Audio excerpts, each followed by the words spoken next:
ভোর থেকেই মানুষের ভিড়, কঠোর নিরাপত্তার মধ্য দিয়ে শনিবার সকাল ৭টায় খোলা হয় কিশোরগঞ্জের ঐতিহাসিক পাগলা মসজিদের ১৩টি লোহার দান বাক্স। এরপর শুরু হয় বহু প্রতীক্ষিত টাকা গণনার কাজ।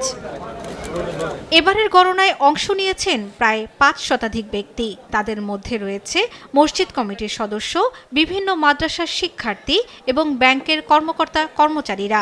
প্রতি বছরের মতো এবারও দান বাক্স খুলতেই বেরিয়ে আসে বিপুল পরিমাণ নগদ অর্থ, দেশি বিদেশি মুদ্রা এবং বিভিন্ন মূল্যবান সামগ্রী। তবে এবার বেশ কিছুদিন পর খোলায় অতিরিক্ত ৩টি টিনের ট্যাঙ্ক যোগ করতে হয়েছে টাকা সংগ্রহের জন্য।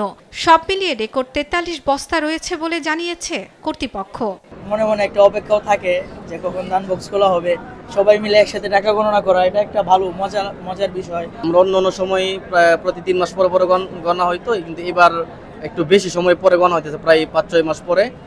আমার মনে হইতেছে অন্য সময় আমরা সকাল থেকে শুরু করে প্রায় সন্ধ্যা পর্যন্ত, এবার মনে হয় আমাদের রাত্র হয়ে যাবে এবং টাকার অঙ্ক বেড়ে যাবে। আমরা প্রতি বছর রূপালী ব্যাংকের ১২০ জন কর্মকর্তা নিয়ে আমরা এটা সব এই টাকা গণনা করি এবং বিভিন্ন মসজিদ মাদ্রাসার এই হুজুরা এসে আমাদের সাহায্য সহযোগিতা করে এবং কমিটির লোক, হিসাবের লোক, সমস্ত লোক সাহায্য করে। অতীতের সব রেকর্ড ছাড়িয়ে যেতে পারে এবারের দানের পরিমাণ। গণনা শেষে চূড়ান্ত অঙ্ক প্রকাশ করা হবে বলে জানান জেলা প্রশাসক। পাগলা মসজিদের আধুনিক কমপ্লেক্স নির্মাণের জন্য প্রয়োজনীয় কার্যক্রম ইতোমধ্যে গ্রহণ করা হয়েছে। এর ধারাবাহিকতায় বর্তমান মসজিদ কমপ্লেক্স এবং কবরস্থানের মধ্যবর্তী ফাঁকা 53.77% জায়গা পাগলা মসজিদের নামে ক্রয় করা হয়েছে। কমপ্লেক্সের নান্দনিক ডিজাইন প্রণয়নের কার্যক্রম চলমান রয়েছে।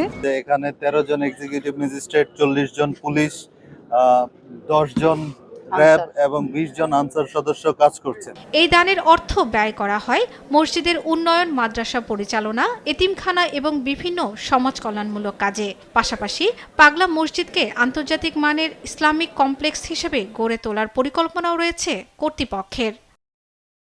শর্মিলা কেয়া, নিউজ ডেস্ক, দেশ টিভি।